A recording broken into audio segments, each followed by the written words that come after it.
sería el 14, no está confirmado, pero sería el 14. ¿Tá? Como los parciales no son obligatorios, no pasa nada. Lo que no se evalúa en parcial, se evalúa el 14, que debe ser la otra semana. Eso es bien hasta adelante. ¿Tá? Perfecto. Otra cosa, este sábado, ¿alguien sabe quién va a ir? ¿Llega?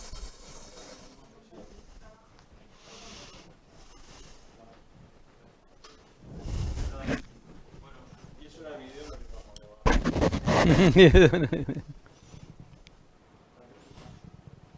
Muy bien. Perfecto. Pueden hacer, si tienen posibilidad. Se pierde la salida más espectacular, pero bueno, son cosas que pasan.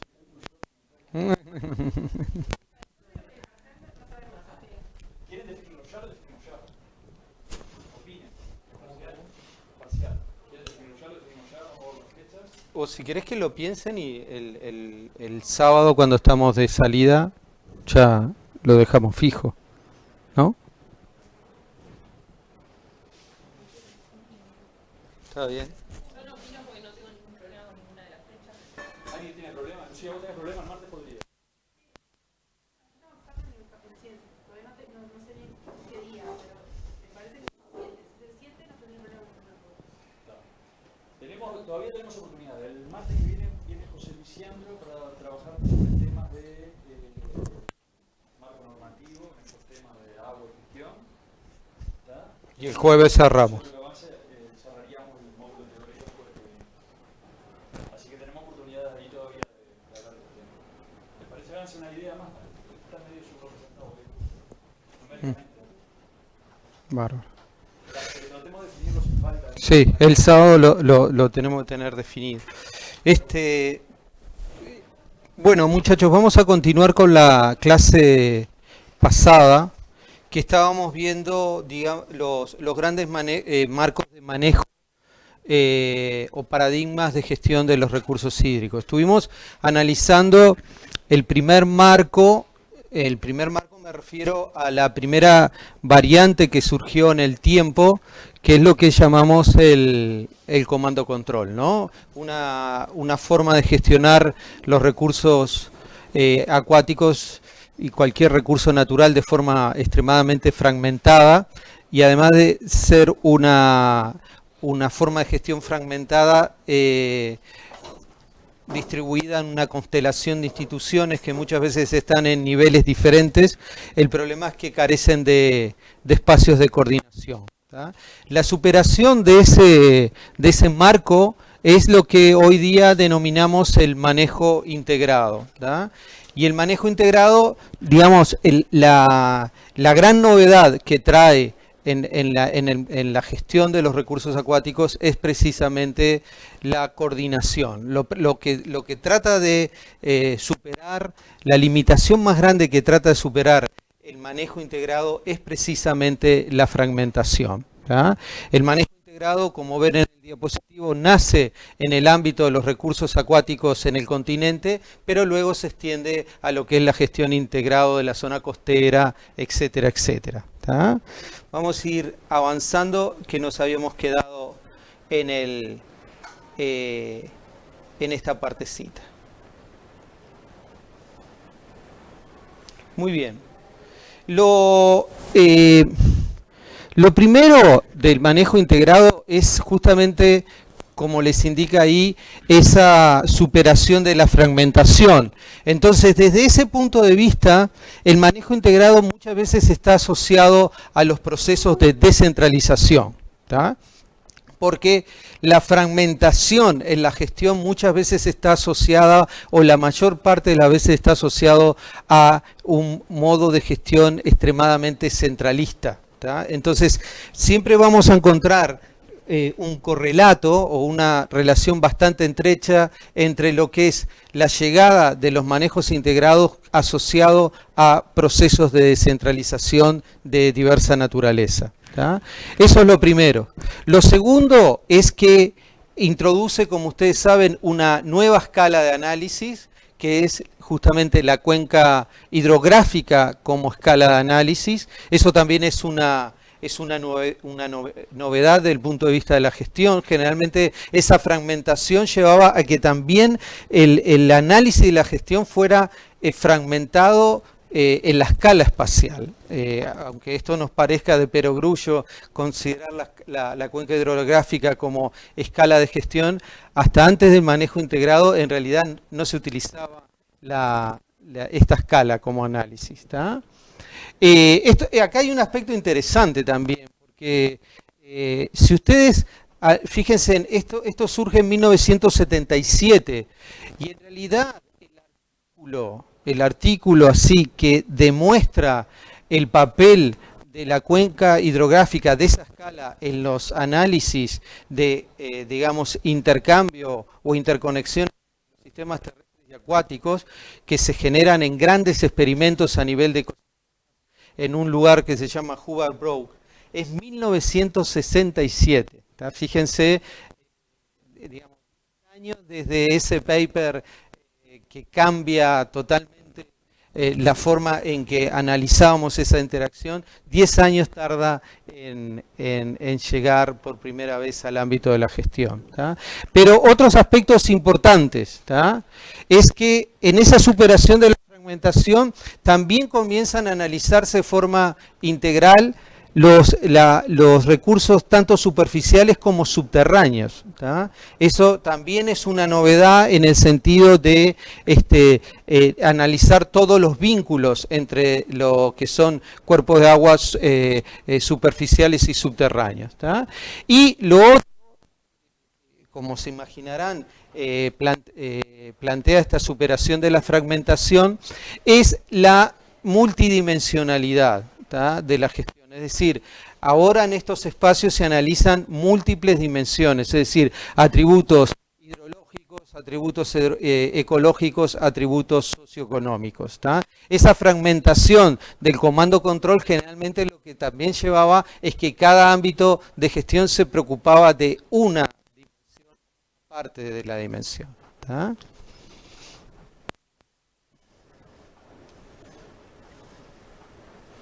En definitiva, el mayor esfuerzo que hace el manejo integrado es justamente tratar de combinar varias escalas de manejo.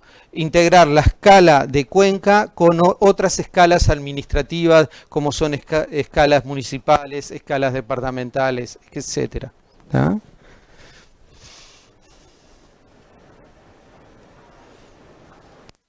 Sin embargo, algo que hay que tener en cuenta es que no necesariamente el manejo integrado va a superar muchos de los problemas estructurales que también estaban presentes en el comando control. ¿Tá? ¿Qué quiero decir con esto? Por ejemplo, no necesariamente va a afectar las relaciones de poder entre los actores. Por más que ahora los sentemos en un espacio, en una misma mesa, no necesariamente podemos modificar las relaciones de poder o las asimetrías, sobre todo las asimetrías de información. ¿Tá? Eso es una cosa importante a tener en cuenta porque no necesariamente la estructura, esta modificación que tiene que ver mucho con diseño institucional, no necesariamente nos va a modificar de la noche a la mañana varios de los problemas estructurales que están presentes. ¿Tá?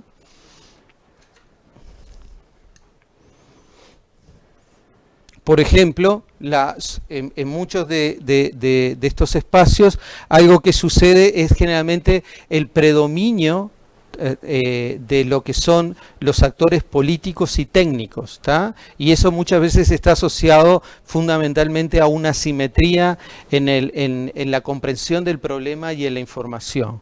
¿Tá? Una ventaja que tiene, como ustedes ya se imaginarán, ¿tá?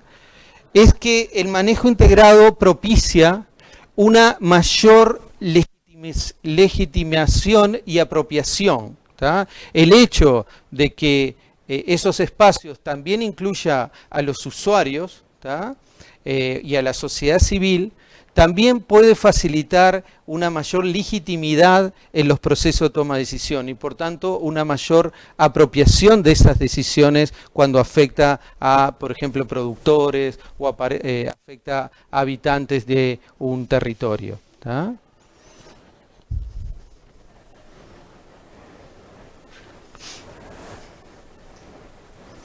Ahora, uno de los grandes problemas del manejo integrado es preguntarse y cuestionarse si realmente estos espacios son participativos. ¿Tá? ¿Qué condiciones les parece a ustedes que son indispensables para que consideremos estos espacios participativos? ¿Qué condiciones tienen que darse?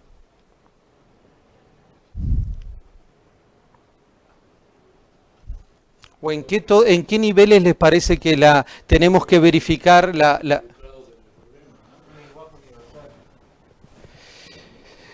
Eso es fundamental para que se dé alguna de las etapas críticas. Primero, para que haya participación, los actores de la sociedad civil en general tienen que tener un rol activo en la definición de la agenda.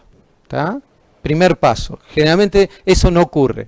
Es decir, la agenda lo define los otros actores y la sociedad civil va y sigue la agenda propuesta de temas y discusión. Pero esa es una primera condición. ¿Qué otra condición les parece que es fundamental?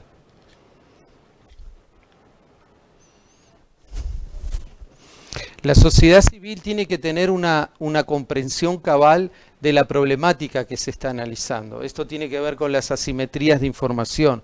Una de las cosas que pasa es que muchas veces la sociedad civil no logra comprender, como el nivel técnico o el nivel político, toda la problemática en su profundidad, tanto su causalidad como sus consecuencias, los vínculos entre ambos y los vínculos de las consecuencias con el bienestar humano. ¿Tá? Y el tercer capítulo, que es fundamental para chequear de que tenemos un ámbito participativo, es que la sociedad civil tiene que tener capacidad de comprender cuáles son las alternativas que se están manejando y ojalá también tenga capacidad de proponer alternativas o soluciones. ¿Tá? Como ven, cuando hablamos que es un ámbito participativo o no, hay que tener mucho cuidado porque en sentido estricto del punto de vista de las ciencias sociales o la ciencia política, cuando uno utiliza ese término participativo quiere decir todo esto que acabo de indicar. ¿Tá? Y hay que verificarlo.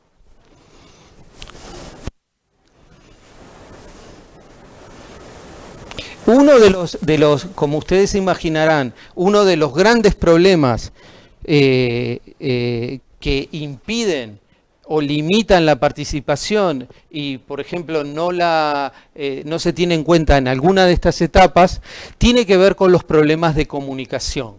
¿Tá? Y los problemas de comunicación tiene que ver con lo que señalaba aquí el compañero, cómo tener un lenguaje en todos los intercambios que sea absolutamente comprensible para todos los actores, no solo para una parte de ellos. ¿Tá?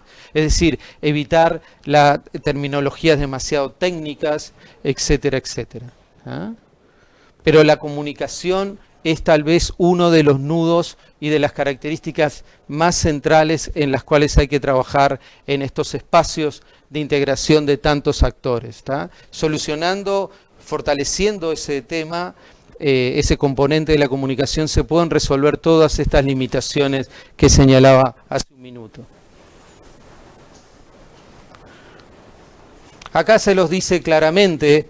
En este diapositivo, el proceso de toma de decisión comprende la participación en 3 instancias claves: definición de la agenda, definición de los problemas y caracterización de las opciones para cada caso. ¿Tá?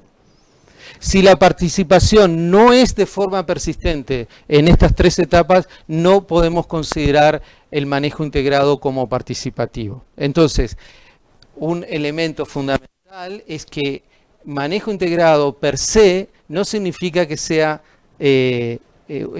sinónimo de un esquema participativo. ¿Tá? Podemos tener un manejo integrado con la sociedad civil formando parte, pero que en realidad desde el punto de vista contenido no tenemos un verdadero funcionamiento participativo.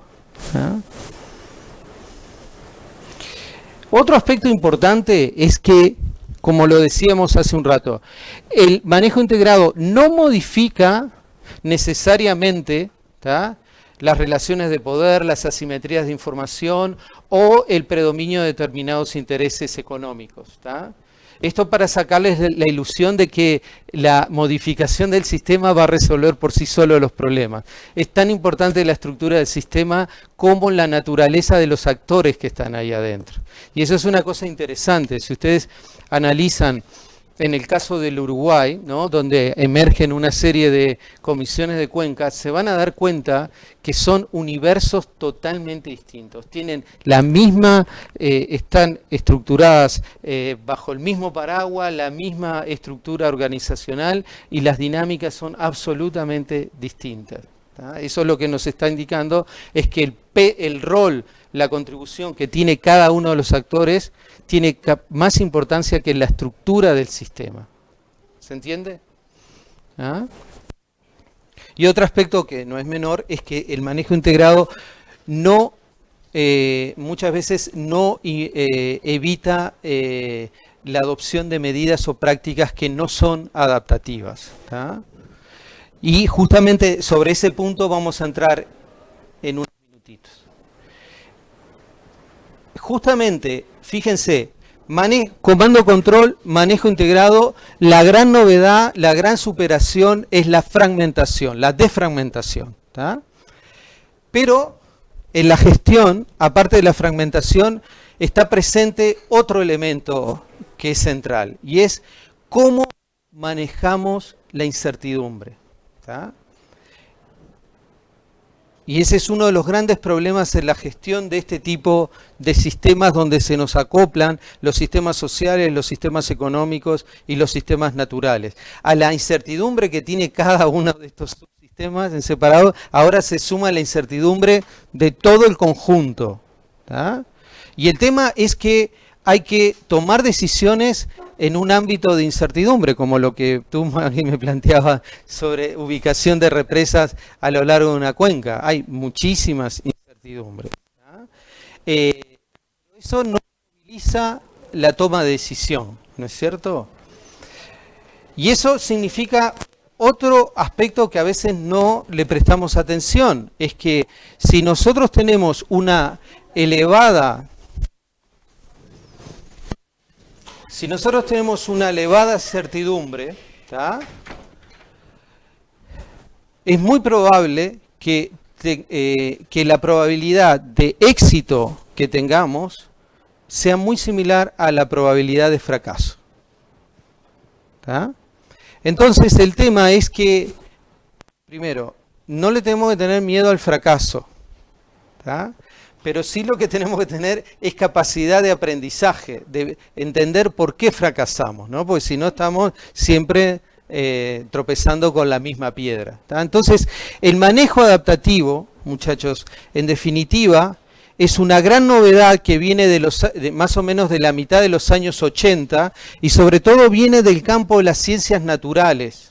¿Tá? Pero gente de ciencias naturales que está vinculados a la gestión de recursos, bienes y servicios ecosistémicos. Y básicamente lo que piensan es, bueno, ¿cómo puedo desarrollar yo un sistema que en la medida que voy tomando decisiones voy aprendiendo? Lo que Aristóteles denominaba aprender haciendo. ¿Tá? Pero bueno, ¿cómo estructuro eso para tener capacidad de aprendizaje? Obviamente ese aporte que viene fundamentalmente de toda la gente que después contribuyó a lo que llamamos el manejo ecosistémico, lo que trató de encontrar fue un esquema que nos facilitara el aprendizaje. Y para eso apeló a un marco teórico de las ciencias sociales de principio de la década de los 70, que es lo que se conoce como la mejora continua, ¿no?, de autores como Argyris y John, que son básicamente investigadores de organizaciones sociales, que lo que le interesaba era cómo las organizaciones sociales detectan la falla y la superan. ¿tá? Bueno, ese marco lo traen acá y desarrollan el manejo adaptativo. Fíjense, el manejo adaptativo hay muchos diagramas, pero déjenme ver si encontramos... vamos a quedarnos con este. En definitiva es un sistema muy simple, que lo podemos esquematizar de la siguiente forma. En el manejo adaptativo es tan importante todos los pasos que nos llevan a la definición de la estrategia, de la política, de la medida, lo que sea que estamos definiendo, como el seguimiento de la medida que estamos o la estrategia que estamos implementando, ¿tá? Es decir, el manejo adaptativo es una secuencia que nos ordena muy bien el proceso de la toma de decisión, pero nos ordena muy bien el seguimiento posterior a esa toma de decisión. Y ese seguimiento no solo tiene que ver con un seguimiento en cuanto a cumplimiento de objetivos y metas, ¿tá? No es solo para un checklist, sí, cumplí con este objetivo o con esta meta. Es sobre todo para entender tanto la causalidad del acierto, si que tenemos suerte de acertar, como la causalidad del fracaso. ¿Se entiende? Y una vez que termina ese proceso de evaluación, se vuelve a rectificar la medida que adoptamos o, en el caso del fracaso, se diseña una nueva alternativa. Y eso genera lo que se llama un ciclo de aprendizaje. O sea, cada vuelta completa del ciclo adaptativo constituye un espacio de aprendizaje. ¿Se entiende? La mecánica del ciclo del manejo adaptativo. ¿Ah?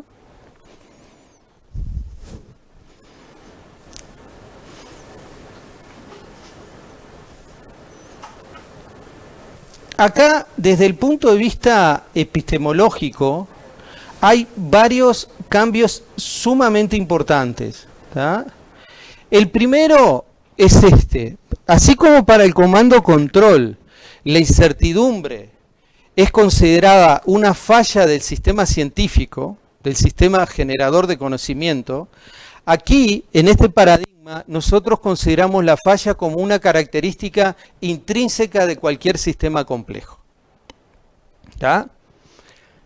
¿Eso qué quiere decir? Que siempre hay incertidumbre. Por más que estemos avanzando en la comprensión y cada vez que transcurre el tiempo sabemos más, también hay una parte de incertidumbre que empezamos a detectar o empezamos a tener preguntas que no sabemos su respuesta. A medida que contestamos preguntas, a veces aparecen más preguntas que no tenemos la respuesta, ¿tá? Pero eso se entiende como una propiedad que es intrínseca de cualquier sistema complejo, no como una falla del sistema científico. Acá hay una cuestión importante. Y desde ese punto de vista, cambia totalmente el rol de los científicos en este esquema. En el comando control, el científico simplemente suministra información. No necesariamente participa del proceso de toma de decisión, ¿tá? De hecho, la mayor parte de las veces la toma de decisión es absolutamente independiente e inconsulta del ámbito de conocimiento. En el manejo adaptativo es totalmente distinto. El ámbito científico forma parte del proceso de toma de decisión y de seguimiento, porque justamente necesitamos tener capacidad para entender qué causalidad hay detrás de los aciertos y los errores. ¿Se entiende? ¿Tá? Entonces ahí el ámbito científico ya no es solo proveedor de información, sino que empieza a formar parte de todos estos círculos, ¿tá? De aprendizaje. ¿Está claro? ¿Se entiende? ¿Ah?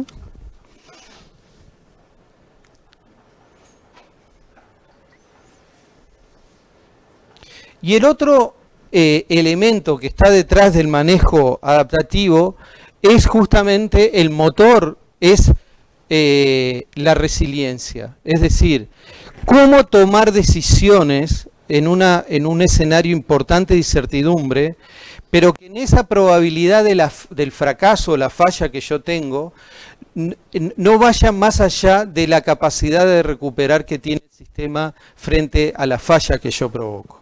¿tá? Es decir, la resiliencia, ustedes saben, es esa capacidad que tienen los sistemas de reorganizarse frente a un shock, a un cambio en la dinámica interna brusca, ¿tá?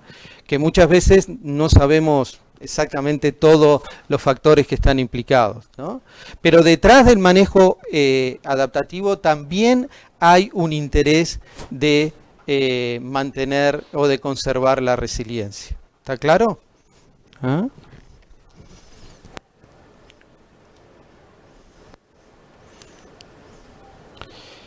Importante, muchachos, supuesto que está detrás de estos paradigmas. El manejo, en definitiva, en el esquema adaptativo, deja de estar limitado a un conjunto de instituciones y procedimientos.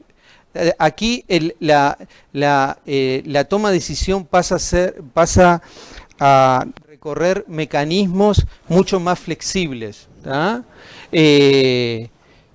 Flexibles me refiero a, por ejemplo, si ustedes tienen una estructura puente como una comisión de cuenca, de repente en el tiempo incorporan otros actores que en la conformación original no estaban contemplados en la ley, por ejemplo. ¿Tá? Eso es flexibilidad. Cuando uno en el transcurso del tiempo se da cuenta que debería estar participando determinada agencia y no lo está, pero tiene la suficiente flexibilidad para incorporarlo rápidamente. Eso es flexibilidad. O, por ejemplo, flexibilidad es cuando uno toma una decisión y la decisión es muy mala y está fallando. Bueno, tener la flexibilidad, ¿no es cierto?, de darse cuenta de esa falla y rectificar el rumbo. ¿Ah? ¿Está claro? Muy bien.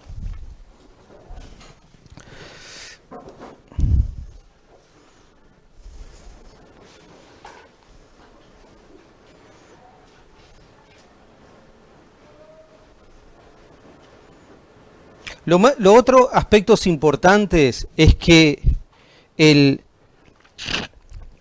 desde el punto de vista epistemológico, en este esquema de gestión, lo que se asume que son sistemas absolutamente cambiantes y adaptativos. ¿Qué quiere decir esto de adaptativos? Quiere decir que de repente el sistema puede presentar respuestas diferentes en el tiempo frente a los mismos manejos o acciones. ¿Tá? Y muchas veces eso justamente a los componentes más sociales y culturales. De repente una determinada acción en determinado contexto socioeconómico produce una respuesta que es la deseada, y la misma acción en un contexto socioeconómico muy distinto produce una respuesta que es justamente la que no buscamos. ¿Tá?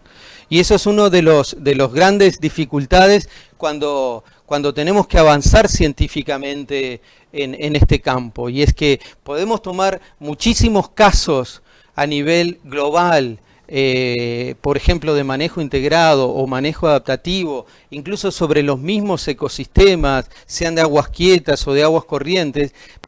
Todos ellos tienen contextos políticos, de diseño institucional, contextos socioeconómicos totalmente diferentes, y eso pesa muchísimo. ¿Tá? Entonces, aquí una de las herramientas para el avance del conocimiento que se utiliza es el análisis comparativo de casos, para ver si más allá de esa tremenda diversidad de contextos surgen algunos patrones que son robustos e independientes de esos factores. O tratar de entender cómo en determinados contextos socioeconómicos son favorables determinadas estrategias y en otros son favorables otras. ¿Ah?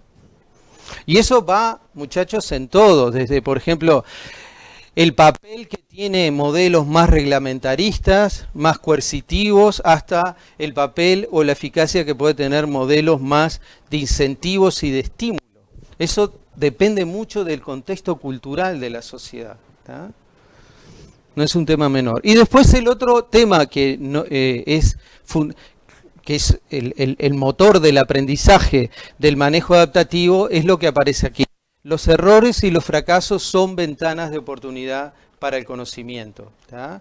Y eso en algunas sociedades es dificilísimo. La segunda parte es un drama, ¿no? El error, aprender del fracaso es para algunas sociedades, y yo diría que sobre todo las sociedades latinas, es una cruz así, se tacha y lo mejor que hacemos es olvidarnos y no detenernos a pensar, bueno, qué fue lo que pasó y cómo podemos evitar un fracaso nuevamente en otra estrategia, ¿tá?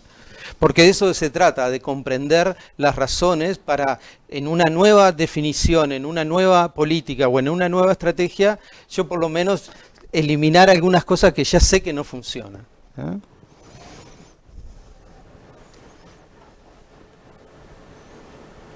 ¿Está claro? Preguntas hasta acá.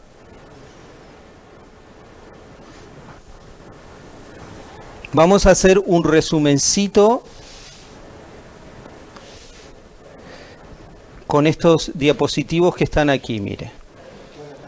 Buenas tardes.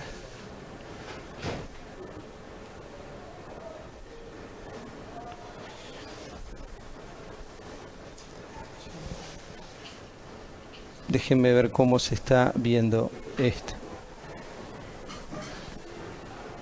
Muy bien. En estos diapositivos, muchachos, que saqué de otro archivito, justamente tienen la secuencia en el tiempo y de forma muy esquemática, cómo se fueron sucediendo en el tiempo y en definitiva qué aporte hace cada nuevo paradigma, ¿tá? Cuando pasamos del comando control al manejo integrado, esos 1977, la gran novedad es lo que nos indica abajo, la superación de la fragmentación en el análisis y la toma de decisión. ¿Está claro? Cuando pasamos del manejo integrado al manejo adaptativo, y eso se ubica en la segunda mitad de la década de los 80, el gran aporte es lo que les indica acá con claridad: incorporación y manejo adecuado de la incertidumbre y promoción del aprendizaje, y sobre todo la promoción del aprendizaje colectivo, ¿tá? que es uno de los grandes desafíos, es decir, que no solo aprendan los componentes más técnicos de esos espacios de gestión multiactorales, sino también el resto de los actores, ¿tá?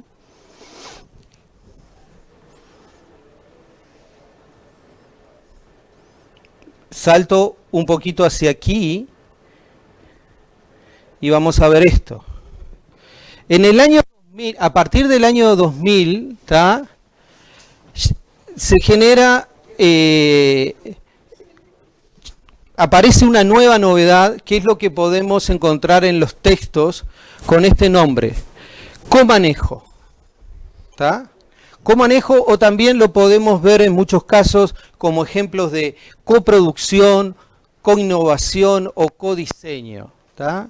¿Qué es lo que está detrás de esto? Esto ya es mucho más reciente en el tiempo. Fíjense en el diapositivo, estamos hablando posterior al año 2000. Aquí se da un salto que se puede resumir en lo que indica la parte inferior. Fíjense, redundancia y complementación funcional de los actores, mayor articulación entre los sistemas de conocimiento y promoción del aprendizaje social, mayor resiliencia. ¿Cómo podemos explicar todo esto de una forma bien simple? Aquí lo que ocurre es que los actores empiezan a cumplir más de una función. Por ejemplo, en la pesca artesanal, los pescadores artesanales, más allá de cumplir su rol como usuarios, empiezan, por ejemplo, a cumplir un rol en el contralor. Por ejemplo, que todos los pescadores estén usando el mismo tamaño de malla, que se respeten las vedas. Fíjense en el actor, en este caso pescador artesanal, además de ser usuario, empieza a jugar un papel de control que estaba asignado exclusivamente.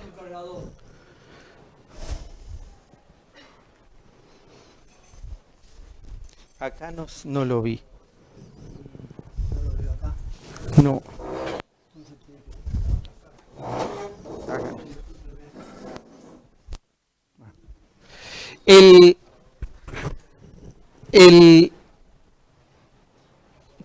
Los actores empiezan a cumplir más de un rol al que complementario o adicional al que tenían originalmente asignado. O, por ejemplo, otro caso, monitoreo.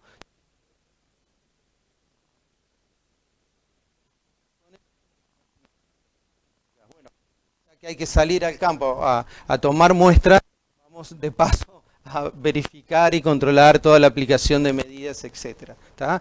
Eso es también comanejo. Pero a veces lo que ocurre es que en la definición de una alternativa, de una nueva estrategia, de una nueva política, pueden participar muchos actores más allá del político, del gestor. De repente el que viene con una novedad, con una nueva alternativa es la sociedad civil. Bueno, y eso es justamente coproducción o codiseño. ¿Tá? En definitiva, ¿cuál es la novedad aquí? La novedad es que el sistema empieza a tener mucho más redundancia porque los actores, cada uno de los actores o agentes comienza a cumplir más de un rol. ¿Tá? Entonces de repente se nos cae un actor y el sistema no necesariamente deja de funcionar porque hay otro componente que tiene redundancia, que hace ese mismo papel. Eso es la redundancia. ¿Tá?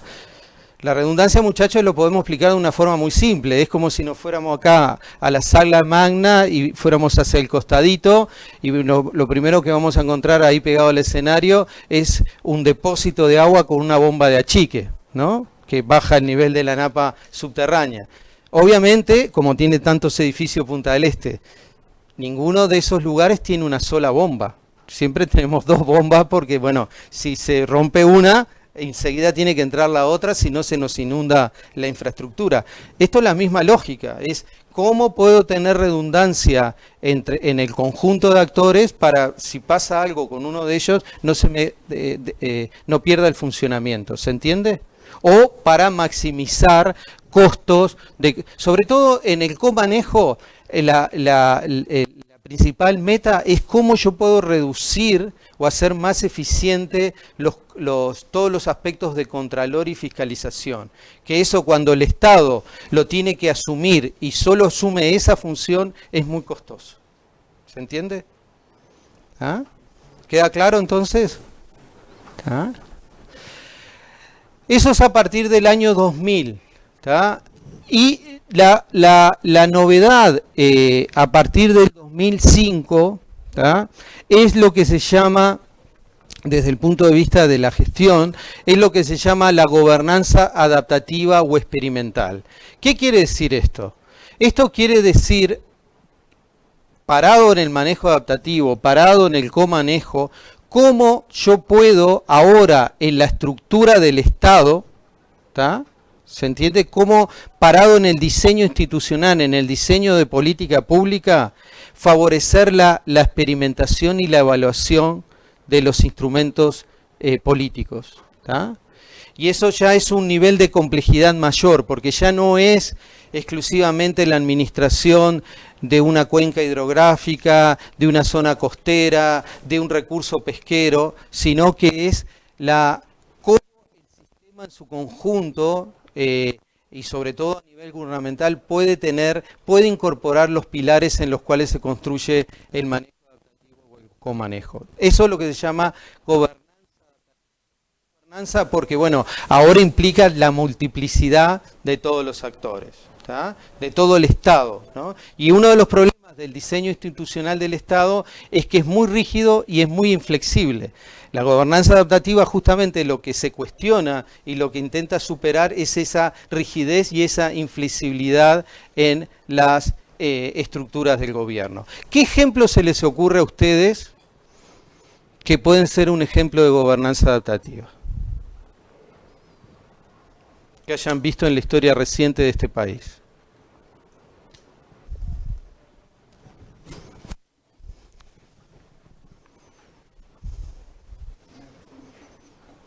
Sí.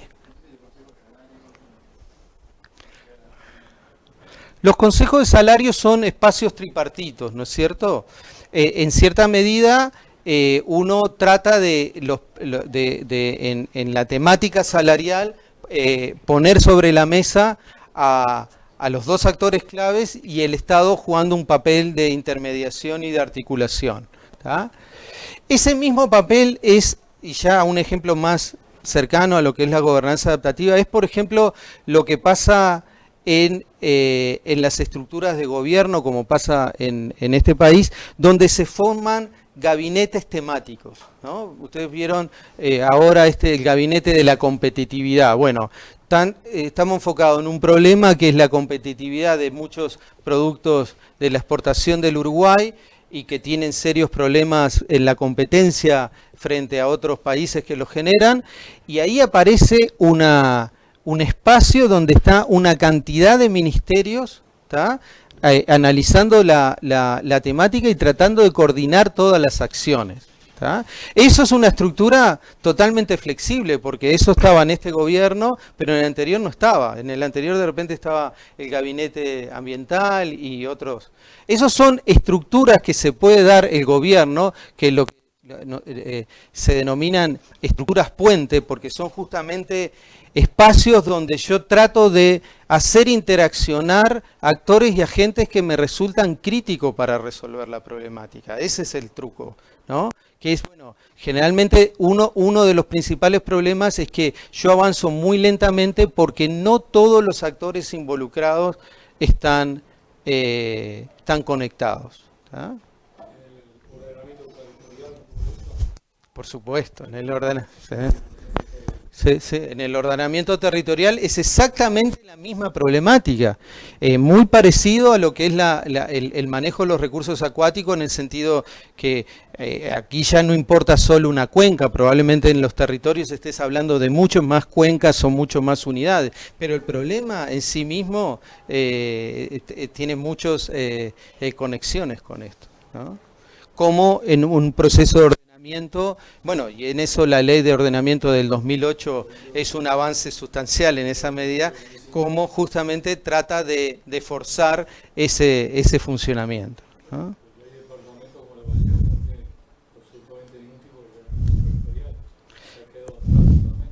Bueno, hay varios departamentos.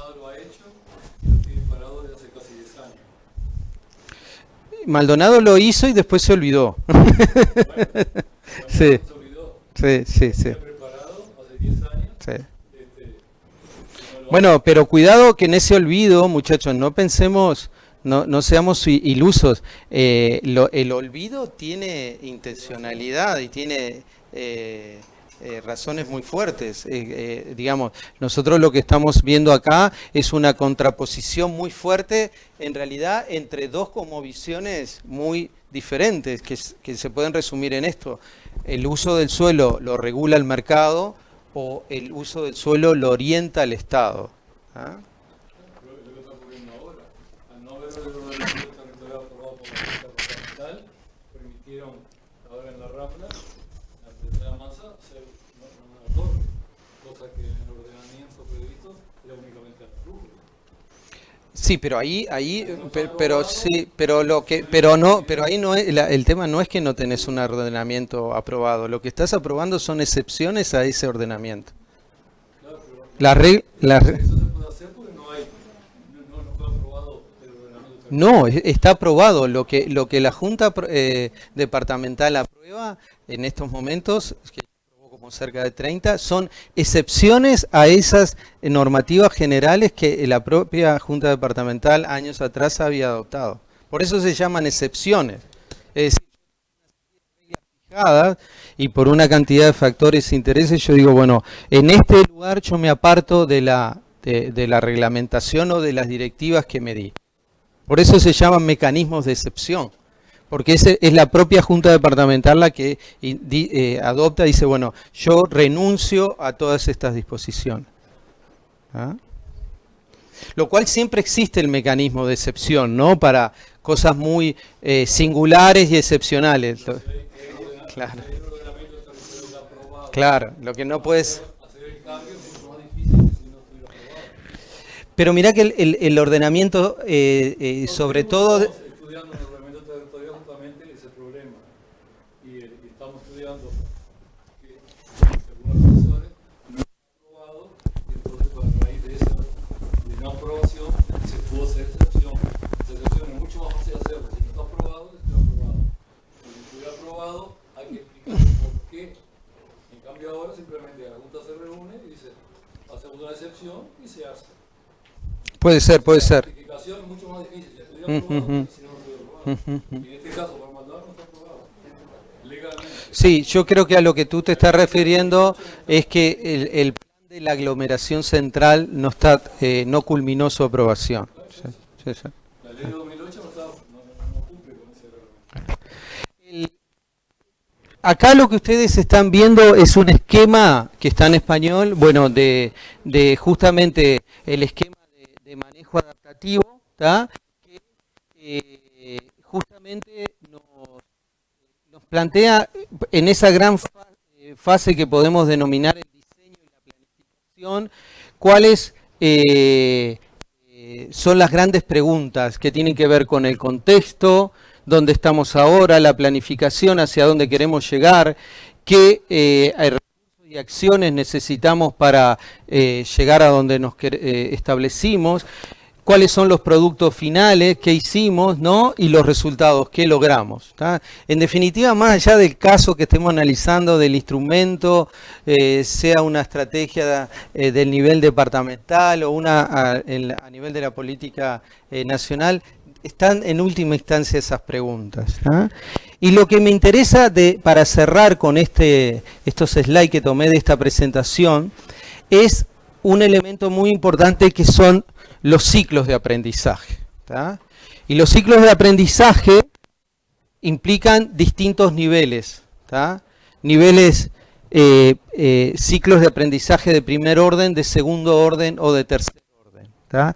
¿Qué significa estos ciclos de aprendizaje de distinto orden? Obviamente está asociado al manejo adaptativo, pero el primer orden está vinculado cuando de repente nosotros definimos una acción o una estrategia, nos dimos cuenta de una falla y ajustamos ese pequeño detalle. Bueno, eso es un aprendizaje de primer orden, ¿tá?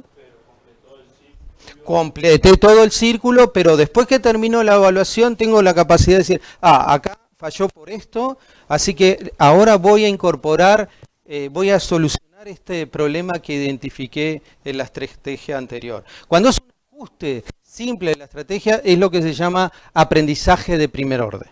¿Estamos claros? Cuando yo me doy cuenta que tengo un problema mayor, ¿no? Como es, por ejemplo, tomé mal una escala de acción. Eso a veces pasa también con la escala de cuenca hidrográfica. Por ejemplo, les pongo un caso bien práctico, ¿no? En la cuenca de Laguna del Sauce muchas veces se cae en la tentación y se dice, no hay grandes tambos en la cuenca de Laguna del Sauce, ¿tá? Porque claro, miran la ubicación de Talar, ¿tá? Talar está del otro lado de la cuenca, justo en la divisoria.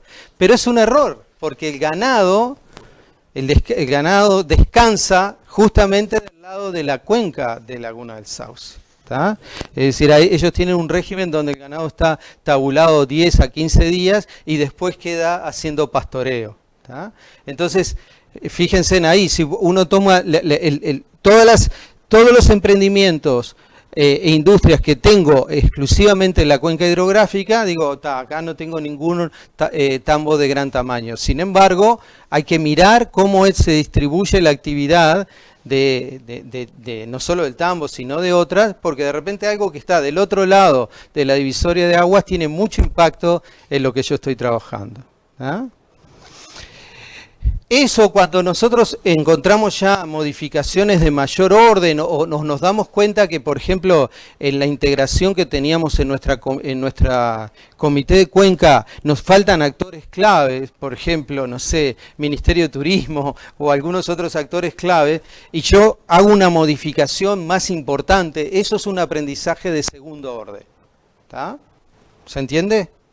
Ahora, si yo en esa vuelta me doy cuenta que acá hay un error mayor, pero mayor, de, bueno, cómo se distribuye la responsabilidad de determinadas externalidades ambientales, o si yo estoy dispuesto a realmente el que contamina paga, o cualquier otras cosas que cuestionan, en definitiva, lo que podemos llamar el contrato social, eso es un aprendizaje de tercer orden. Es cuando yo ya modifico las bases que rigen el sistema en definitiva, de toma de decisión y de derechos y obligaciones de todos los actores. Eso es un aprendizaje de tercer orden. ¿Queda claro? ¿Ah? En definitiva, en el manejo adaptativo se puede dar cualquiera de los tres aprendizajes. En general, como ustedes ya se harán una idea, lo que es común son los aprendizajes de primer orden, excepcionalmente los de segundo orden, y son muy raros los de tercer orden. ¿Está? ¿Queda claro? Muy bien. Preguntas hasta acá. Muchachos, ahora nos vamos a centrar en un tema que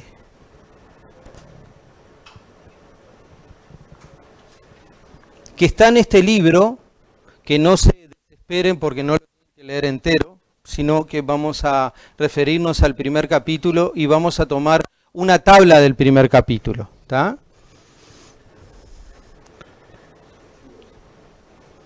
Muchos de ustedes lo conocen este libro, ¿no es cierto? Cric, cric, cric, cric.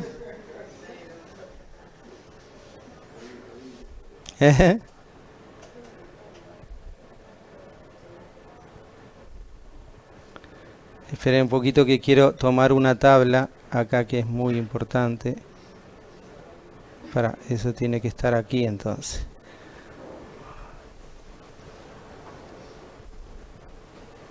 Esta tabla, esperen un poquito.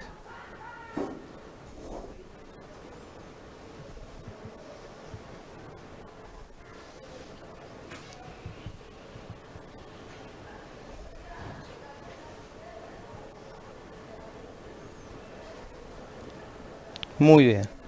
Es la tabla 1.1, página 5 del libro, que también se lo vamos a colgar, ¿está? A ver si lo captamos bien aquí en el supersistema. No lo captamos bastante bien. A ver, esperen un poquito. Vamos a achicarlo un poquito. A ver si así lo puedo tomar bien.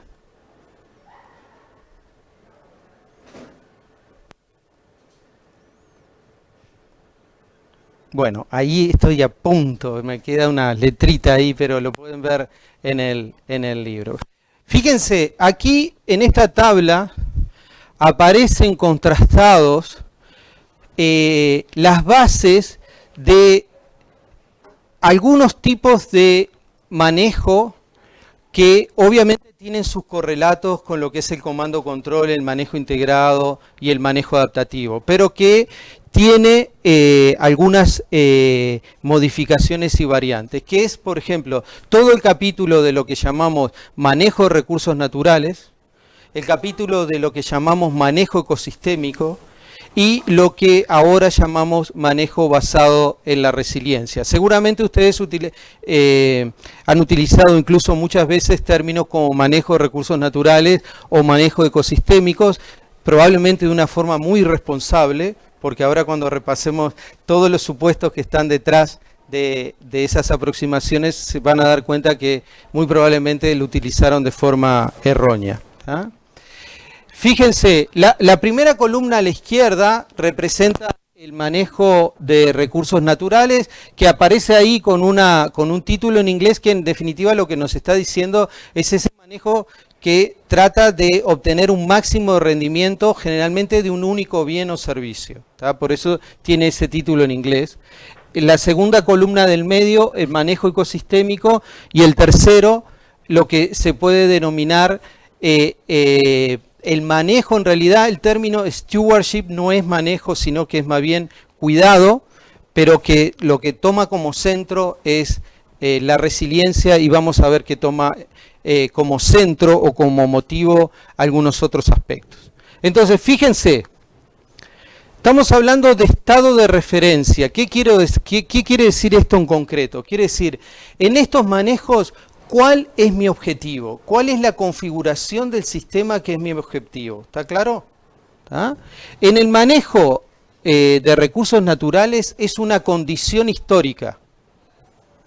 ¿Qué quiere decir esto? Por ejemplo, en el manejo de pesquerías, generalmente el objetivo es llegar a una extracción, a una captura que sea que sea compatible con el mantenimiento del stock en el tiempo. ¿Tá? Que sea sostenible. Generalmente, en ese tipo de acción, nosotros tenemos una referencia en el pasado donde eso ocurrió. Y generalmente, por ejemplo, en el manejo de pesquerías, lo que tratamos de evitar es sacar a la explotación en una condición muy adversa en la que está hoy. Por eso utilizamos una referencia histórica, ¿se entiende? Se trata de llegar a un stock, a una proporción de tallas, etcétera, que hemos visto en el pasado y que sabemos que es sostenible para esa población. Por eso tenemos una referencia histórica. ¿Tá?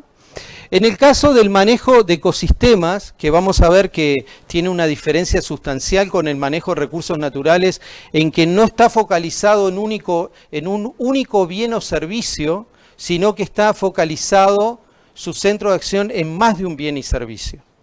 Por ejemplo, en el caso de la pesca, yo estoy concentrado exclusivamente en los ejemplos clásicos de la pesca, de merluza, corvina, atún, lo que ustedes piensan. Muchas veces las pesquerías estaban asociados a un único tipo de recursos y por eso estaban parados en el manejo de recursos naturales. Muchas pesquerías en realidad hoy día están basadas en lo que se llama el manejo ecosistémico, porque en realidad están interesados en manejar mucho más que un solo stock, ¿no? Porque también hay problemas de interacción entre los stocks, ¿no? Esa es la gran diferencia, pero de forma muy similar al manejo de los recursos naturales, el manejo ecosistémico también toma una referencia histórica. ¿Está claro? En cambio, en la tercera no se toma una referencia histórica. El objetivo en ese caso es una trayectoria de cambio. Y ustedes seguramente en este momento se deben estar diciendo de qué me está hablando, ¿no? Porque puede ser una cuestión tan abstracta que decir, bueno, pero esto, ¿dónde estoy parado? Por ejemplo, bajemos a tierra y lo ponemos con un ejemplo concreto, ¿no? Fíjense en el caso de Laguna del Sauce, que ustedes hicieron la primera salida, ¿no? Uno podría ponerse a leer todos los libros y todo lo demás y podría decir, bueno, pero si la represa fue una perturbación que me originó toda una serie de problemas, ¿por qué no restauro, saco la represa, vuelvo a una condición histórica y sigo para adelante? ¿Qué ustedes ahora que tienen un sólido y robusto conocimiento de limnología e interacciones con el bienestar humano, qué reparos tendrían frente a eso?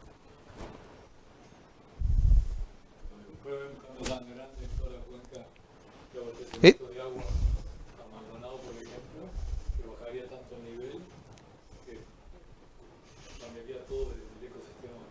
Podría pasar eso, pero pasa algo que es mucho más simple. Yo de repente elimino la represa y pierdo como 1,5 metros de profundidad, que en términos de volumen de agua es el porcentaje mayor. Entonces puedo perder cerca de un 40 o un 50% de la reserva de agua, ¿no?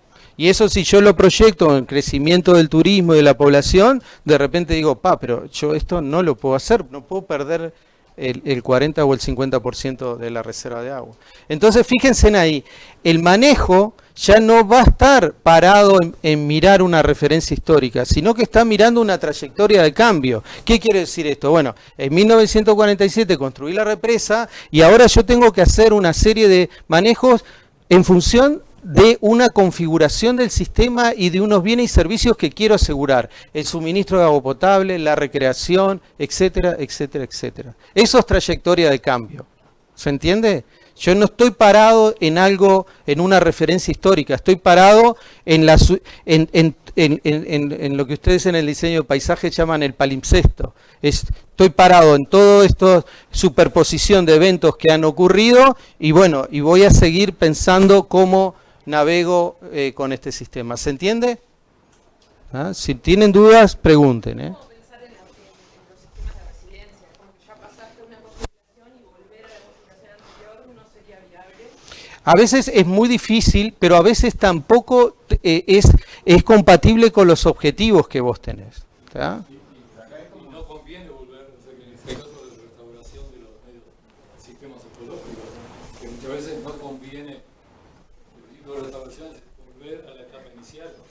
pero a través del tiempo se produjeron determinados cambios que ya volver a la etapa inicial sería cambiar el trato de la O vos estás obteniendo unos bienes y servicios que si vas totalmente a un esquema de restauración los perdés y entendés que son muy valiosos mantenerlos. ¿Tá? Por supuesto, por supuesto. Exacto. Sí, sí, sí, sí, sí. Sin duda, alguna que uno puede estar pensando. Esto es algo de lo más reciente, que es basado en la resiliencia o basado en los esquemas de comanejo o de gobernanza adaptativa, cómo cruzamos eso con el análisis futuro, que es todo otra dimensión, ¿no? Porque el análisis futuro tiene una complejidad en sí misma, es decir, nosotros, fíjense que hay diferentes estrategias, trato de predecir qué es lo que va a ocurrir, ¿no? O puedo pararme desde otro paradigma, que tengo claro hacia dónde quiero ir, ¿no? Y en función de eso defino una serie de acciones desde el presente. Entonces, ahí también se abre un abanico que es sumamente interesante, muy relevante, que tiene herramientas y enfoques metodológicos muy diferentes, pero que obviamente se cruzan con esto que estamos hablando. Sigamos en los siguientes filas. Lo que les decía hace un rato, en el manejo de recursos naturales se maneja un único recurso o especie. ¿Tá? En el manejo ecosistémico se manejan múltiples servicios ecosistémicos. Esa es la diferencia. ¿Tá? Yo ya no estoy, esto por ejemplo, volvemos al caso de Laguna del Sauce, yo puedo estar parado, lo único que me interesa es el suministro de agua potable, o me interesa manejar el suministro de agua potable, la recreación, asegurar buena calidad de agua para la agricultura o la ganadería, etcétera, etcétera. ¿Tá? Puede haber un ensamble de servicios. ¿Tá? ¿Tá? En el caso de la tercera columna, el objetivo es distinto, porque ahí, en definitiva, ya el foco de análisis no está centrado exclusivamente en el sistema natural, en el ecosistema acuático, sino que está centrado en el sistema socioecológico del cual forma parte ese ecosistema natural. Y eso tiene objetivos propios. ¿Se entiende? Ya acá lo que cambia es la escala del sistema que se está analizando. En el manejo ecosistémico y en el manejo de recursos naturales hay mucho énfasis en objetivos y en metas que involucran fundamentalmente al componente natural. En el manejo basado en la resiliencia están sobre todo objetivos que involucran al sistema socioecológico, ¿no es cierto?, donde el sistema natural es una parte de ese componente. ¿Ah? Fíjense en la tercera propiedad. Se trata de mantener un equilibrio simple, un único equilibrio. Justamente esa referencia del pasado, ese manejo de un único bien, eso tiene como correlato, bueno, yo tengo una sola condición que deseo alcanzar y mantenerla estable. El ejemplo del stock de tal especie es el ejemplo paradigmático.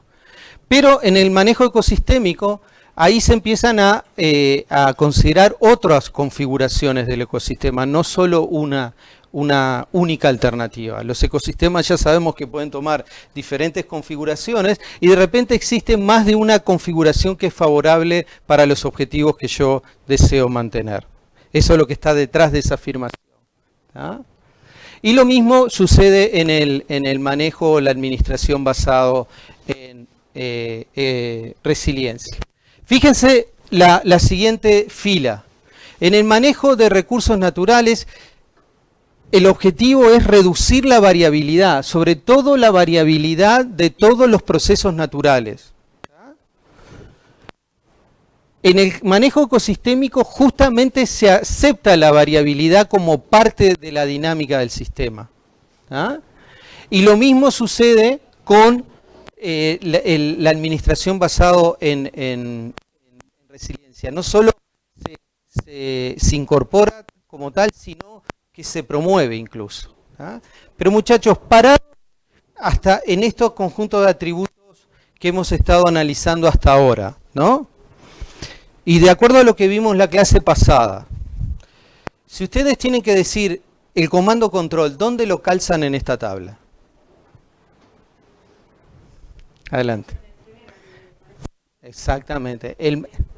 El manejo de recursos naturales, muchachos, en definitiva, es el modelo en su máxima expresión de comando control. ¿Tá? Lo ven muy claro en esto, la reducción de la variabilidad, lo que hablamos la clase pasada, la simplificación de la variabilidad natural de las fluctuaciones para asegurar generalmente el mayor rendimiento posible de la producción de un bien, por ejemplo, cuántos kilogramos de soja sacamos por hectárea. ¿Tá?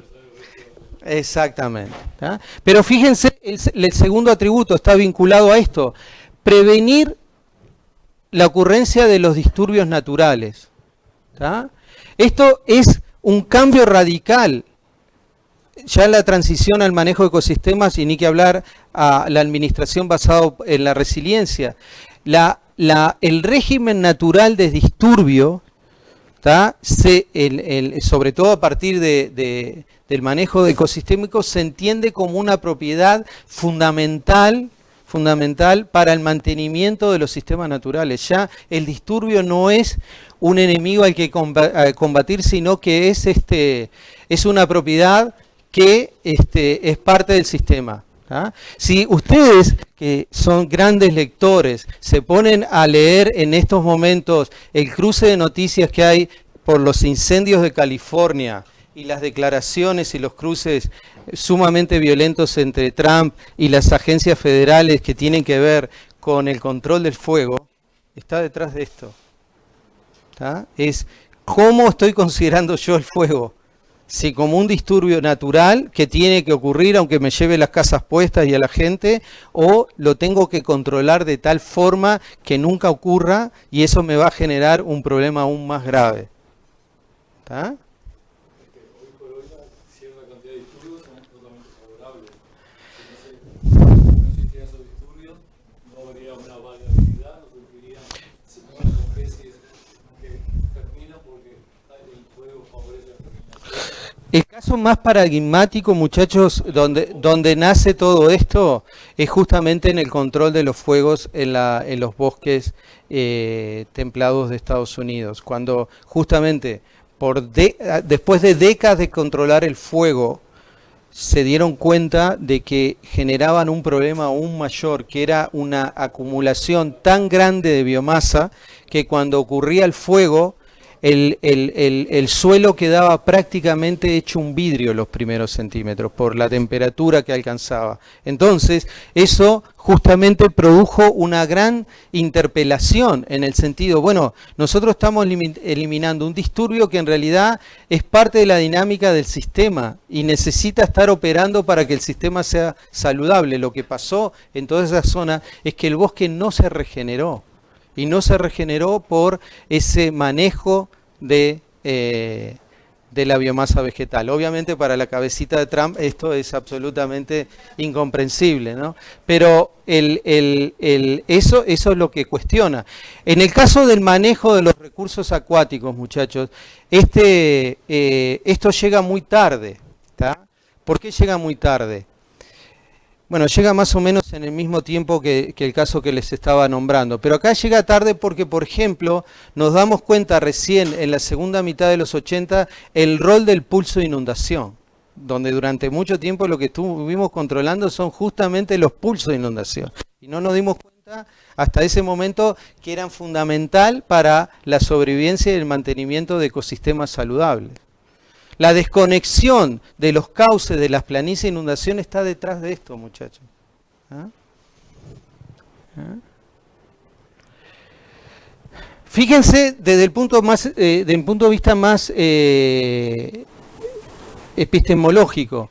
En el manejo de recursos naturales, las personas utilizan los ecosistemas. Acá ustedes están parados en un paradigma totalmente antropocéntrico. La naturaleza está a servicio del hombre.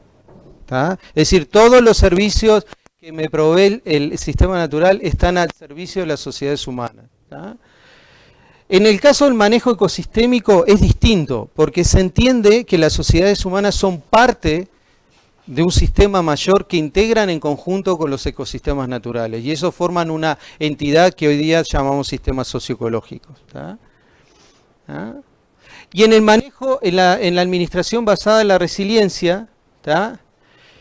El fundamento epistemológico que está detrás de esto es que las personas tienen la responsabilidad de mantener las opciones futuras. ¿Tá? Eso es el gran fundamento que está y tiene ese correlato basado en la trayectoria de cambio, ¿no?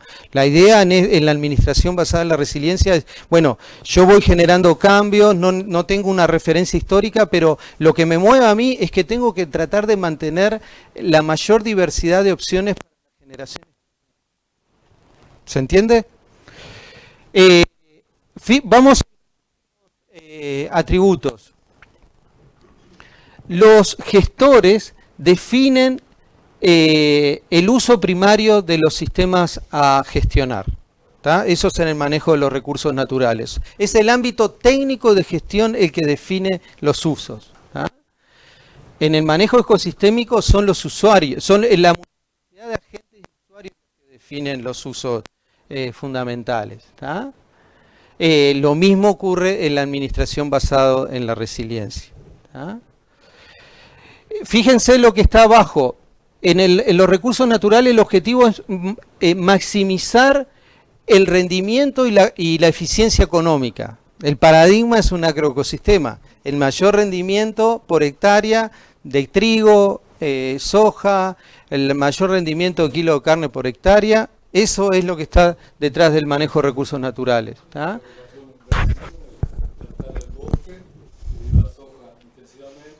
Y se llevó el suelo. Se perdió la fertilidad del suelo y ahora Siempre. de restaurar es volver a reimplantar el bosque. El bosque. Como única forma de restauración. En el caso del manejo ecosistémico, en general utiliza una multiplicidad de usos, aunque esa multiplicidad de usos reduzca la eficiencia económica de muchos de ellos. ¿Tá? Y allá, en la tercera variante, la administración, lo que trata de maximizar es la flexibilidad para las opciones futuras. La administración basada en resiliencia está parado en una trayectoria de cambio y en ese ajuste y en esa independencia del pasado, lo que lo mueve es no atacar la resiliencia del sistema, no disminuirla y sobre todo no disminuir las opciones que puedan tener las generaciones que siguen. ¿Tá? Y terminamos con esto. Fíjense la última fila, dice los gestores, la estructura de gestión es la que protege los principales objetivos de la gestión. ¿Tá? Es la propia estructura, no solo la que define, sino la que protege que esos objetivos se mantengan en el tiempo. ¿Tá? En el manejo ecosistémico, al igual que en la administración basada en la resiliencia, tiene una perspectiva distinta, mucho más realista. La valoración humana de los bienes y servicios cambia en el tiempo. Y el ámbito de gestión tiene que ir acompasado a esos cambios en la valoración. Piensen nomás en la valoración, muchachos, de servicio ecosistémico en la década de los 50 o los 60. Miren, por ejemplo, ¿cuántos de ustedes tienen Netflix? Está. Bueno, miren cosas buenas en Netflix, ¿no? Primera cosa, lo primero que pueden leer, vean La Primavera Silenciosa, la vida de la autora de la Primavera Silenciosa. Muy interesante porque les muestra justamente cómo una persona que tuvo una carrera científica, pero aparte una excelente escritora, tuvo la capacidad de divulgar masivamente todas las externalidades en ese hiperdesarrollo de Estados Unidos de la década del final de 40, 50 y 60, y el uso masivo de pesticidas, DDT, etcétera. Se llama la primavera silenciosa justamente porque una de las respuestas del sistema fue la ausencia de canto de pájaros en la primavera. ¿Tá? Y bueno, justamente el libro reflexiona sobre todo eso, y ahí, en definitiva, ¿por qué les traigo este ejemplo? Porque ahí tienen ustedes un cambio de valoración impresionante en la sociedad. La misma sociedad cambia de percepción, así como en la década de los 50 iban a la playa y una persona te pasaba con una manguera de DDT, hoy eso no ni concebir, o de hecho te horrorizás cuando ves esa foto. Eso es un cambio de valoración. ¿Tá? La administración basada por la ciencia no solo tiene la capacidad de incorporar esos cambios en la valoración humana, sino que los promueve activamente, que cambien para alcanzar determinadas metas y objetivos. ¿Está claro? ¿Ah? Entonces, muchachos, de aquí al resto de sus vidas, cuando utilicen estos términos, tómense el trabajo de chequear si efectivamente, cuando analizan, bueno, este sistema, la gestión de Laguna del Diario o de cualquier sistema que ustedes tengan en la cabeza, en definitiva, ¿dónde entra? ¿Tá? Y eso depende de un conjunto de atributos y qué supuestos son los que ustedes tienen detrás. ¿Está claro? Preguntas. ¿No te queda mate? Bueno. Hay un libro de Efraín Rodríguez, Declaración Ecológica, que dice exactamente de Darwin, cuando se le ocurrió introducir más de 250 especies en las islas no tuvo en cuenta para nada la competencia de especies, introdujo especies competitivas que eliminaron a todas las especies nativas.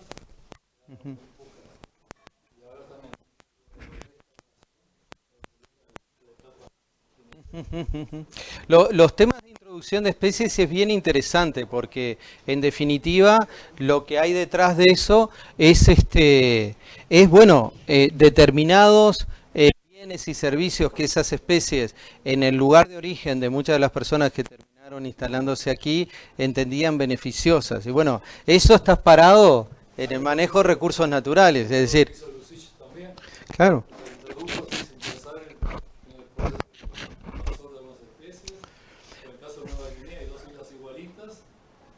Exactamente el mismo clima, la misma formación, y una es totalmente diferente. Gracias. Y por eso que se vio, ¿cuál fue la primera especie que se introdujo? O sea, la primera especie se introdujo toda en cadena. Lo que es muy interesante en el caso de las transformaciones de la zona costera de nuestro país es que en definitiva todo ese desarrollo, ahora que nombraste a Lucich, todo ese desarrollo de la forestación, en definitiva, tuvo un objetivo muy claro, que fue justamente controlar lo que en ese momento se consideraba una gran amenaza, que era el avance del sistema dunar sobre las tierras productivas. ¿Tá? El objetivo no fue desarrollar zonas bañarias, eso vino solo por añadidura, el objetivo principal fue esa. ¿Ah? No, básicamente el objetivo eran zonas muy extensas de campos de dunas. Piensen acá en el Maldonado, el campo de dunas llegaba hasta la Torre del Vigía, de ahí para abajo era todo un campo de dunas móviles, ¿no? Y bueno, en fines del siglo XIX justamente coincide con determinadas condiciones climáticas y demás, y de hecho se ve cierta expansión del campo de dunas, pero eso es parte de un ciclo donde efectivamente no iba a ocurrir una ocupación del campo de dunas de las tierras productivas. Pero bueno, esa incomprensión del fenómeno y ese sentido de amenaza generaron toda esa transformación. ¿Tá? Exactamente.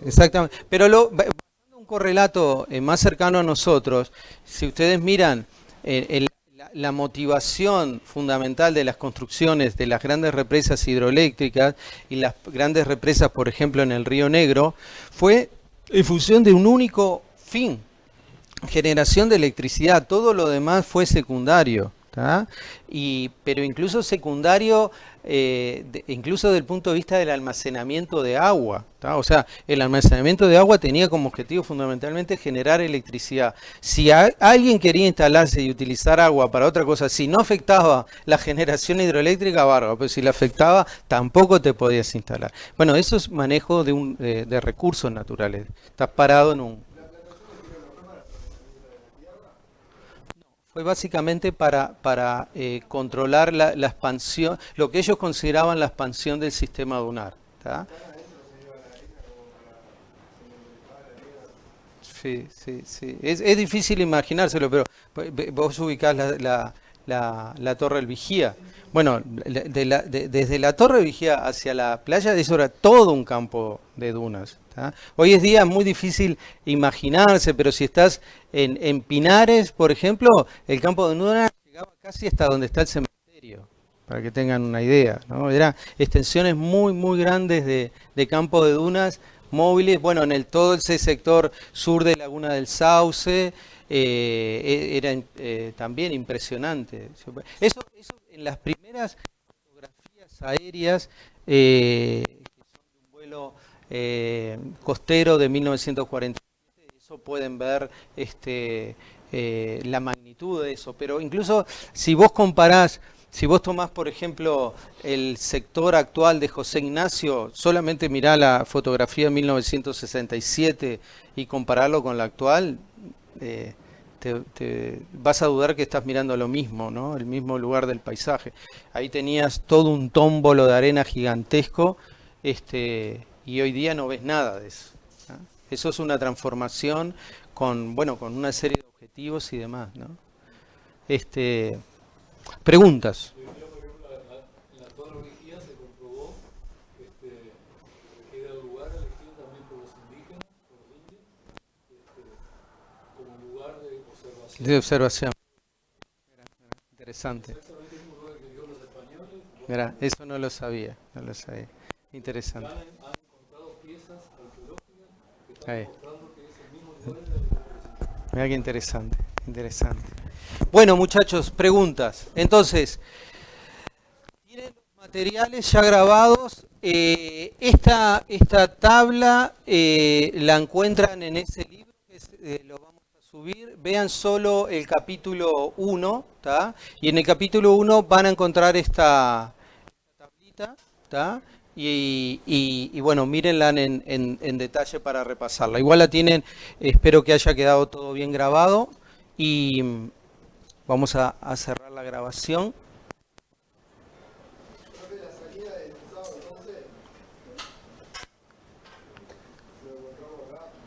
Sí, espera un poquito.